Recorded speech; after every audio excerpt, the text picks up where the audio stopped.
নমস্কার, আমি আজমির।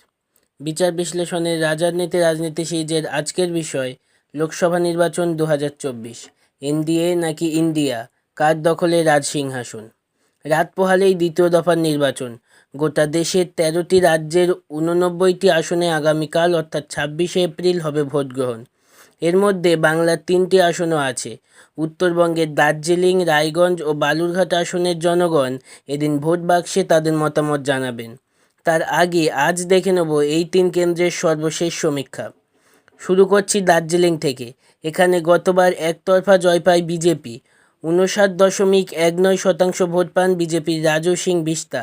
26.56% ভোট পেয়ে দ্বিতীয় হয় তৃণমূল। মাত্র 5.14% ভোট পায় কংগ্রেস।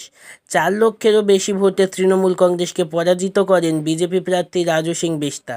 এবারও পদ্ম প্রতীকে লড়বেন বিদায়ী সাংসদ রাজু সিং বিস্তা। তৃণমূল কংগ্রেস প্রার্থী করেছে গোপাল লামাকে, কংগ্রেস প্রার্থী করেছে মুন্সি তামাংকে। আমাদের সমীক্ষায় ইঙ্গিত ভোট শতাংশ কমলেও সহজ জয় পেতে পারে বিজেপি। রাজু সিং বিস্তা পেতে পারেন 50% ভোট। তৃণমূল প্রার্থী গোপাল লামা পেতে পারেন 33% ভোট। 10% ভোট পেতে পারেন কংগ্রেস প্রার্থী মুন্সি তামাং।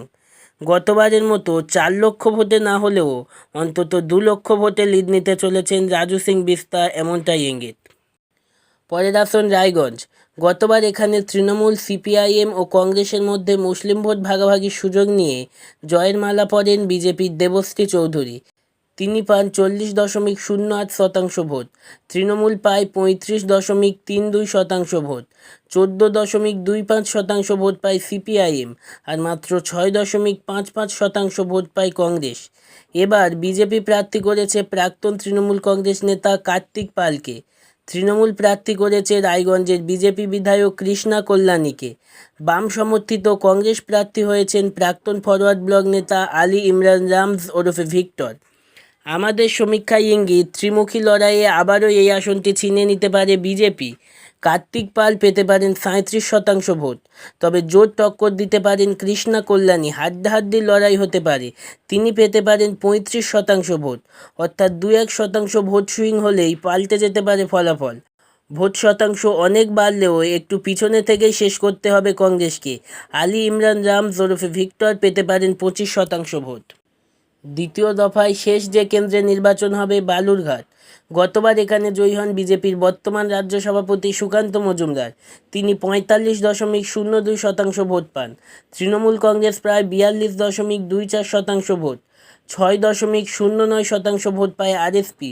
এবারও বিজেপি প্রার্থী করেছে বিদায়ী সাংসদ সুকান্ত মজুমদারকে।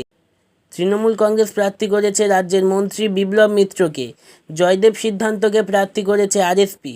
বিচার বিশ্লেষণের ধারণা এবারও 45% ভোট পেতে পারেন বিজেপির সুকান্ত মজুমদার। 43% ভোট পেতে পারেন বিপ্লব মিত্র। 8% ভোট পেতে পারে আরএসপি। অর্থাৎ এখানেও হাড্ডাহাড্ডি লড়াই হতে পারে।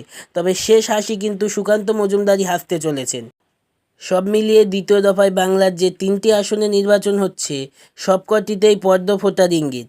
যদিও এটি একটি সম্ভাবনা মাত্র, ভোট বাক্সে শেষ কথা জনগণই বলবে। আজকের মতো এই পর্যন্ত, দেখা হবে পরবর্তী ভিডিওতে। ভালো লাগলে লাইক, শেয়ার, কমেন্ট করতে ভুলবেন না। আর চ্যানেলে নতুন হলে চ্যানেলটি সাবস্ক্রাইব করে অল নোটিফিকেশনে ক্লিক করে দেবেন। ধন্যবাদ।